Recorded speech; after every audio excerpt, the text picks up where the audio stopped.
আসসালামু আলাইকুম প্রিয় ভিউয়ার্স, আশা করি সকলে ভালো আছেন। আলহামদুলিল্লাহ আমি ভালো আছি।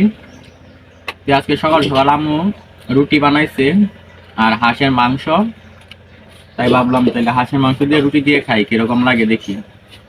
আসলে এখন মানে ঠান্ডা তো, যেহেতু হাঁসের মাংস দিয়ে রুটি খেলে খুব ভালো লাগে। আর এখন সকাল সকাল খাইতেছি, আর আমার ক্যামেরার পিছনে আছে আমার ছোট বোন, মানে ওরেরাই খাই আমি খাইতেছি, দেখি কিরকম লাগে, টেস্ট হয়েছে। আসলে রান্নাটা ভালো হয়েছে, কিন্তু তরকারিতে বেশি জাল হয়েছে, এই জন্য একটু ভালো লাগতেছে। আর বেশি হয়েছে আপনার ঝোল হয়েছে কম, তরকারিতে ঝোল বেশি হলে মানে ভালো হতো আর কি। একবারে মানে শুকনা শুকনা তরকারি হয়ে গেছে। আমি আগে বলছিলাম রান্না করার সময় যাতে মানে একটু ঝোল বেশি দেয় আর কি, ঝোলটা একটু কম হয়েছে। আবার বলছিলাম যে তরকারি মাঝে আলু দিয়ে তরকারি রান্না করে, হ্যাঁ, মাংসের থেকে আমার কাছে আলুটাই সবচেয়ে বেশি ভালো লাগে, ইভেন আলুটাই সবচেয়ে বেশি টেস্ট লাগে। এই জন্য আমি আগে বলছিলাম যে আলু দেওয়ার জন্য আর কি, সেই জন্য আলু দিছে, সেজন্য আলু আরো বেশি ভালো লাগতেছে।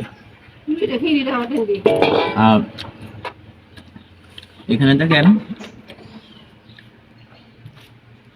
এই গ্রামীণ পরিবেশে রান্না তো মোটামুটি ভালোই হয়েছে। আর এখন গ্রামে তো প্রচুর পরিমাণে ঠান্ডা পড়ে গেছে। আপনারা যারা শহরে থাকেন, গ্রামে আসেন, আসলে গ্রামের মায়ের হাতে রান্না অসাধারণ একটা টেস্ট আছে, যেহেতু মা রান্না করছে।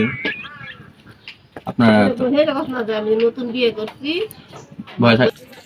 আসলে আপনাদের মায়ের হাতের এভাবে রুটি বা মায়ের হাতে যে কোনো কিছু রান্না করো, সেটা যদি ডালও রান্না করা হয়, সেটা মানে পৃথিবীর সারা রান্না হয়। আসলে ছোটবেলা থেকে মায়ের হাতে রান্না খাইতেছি, বড় হয়েছি, এখনো খাইতেছি। মাশাআল্লাহ, আমি দোয়া করি আমার মা সারা জীবন পৃথিবীতে বেঁচে থাকুক, 1000 বছর হায়াত পাক, যাতে মায়ের হাতে রান্না খেতে পারি। আর হচ্ছে আপনারা যারা যারা মায়ের হাতে রান্না পছন্দ করেন, অবশ্যই ভিডিওতে কমেন্ট করে জানাবেন আপনাদের কাছে কিরকম লাগে। আর এখন রুটি ঠান্ডা হয়ে যেতেছে, খাই।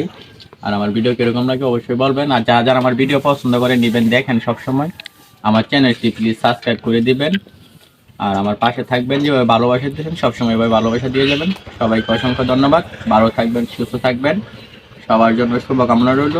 আর যারা শহরে থাকেন বিশেষ করে, তারা অবশ্যই এখন শীতের সকাল, আপনারা সবাই মানে খেয়াল করে রাস্তা পারাপার হবেন।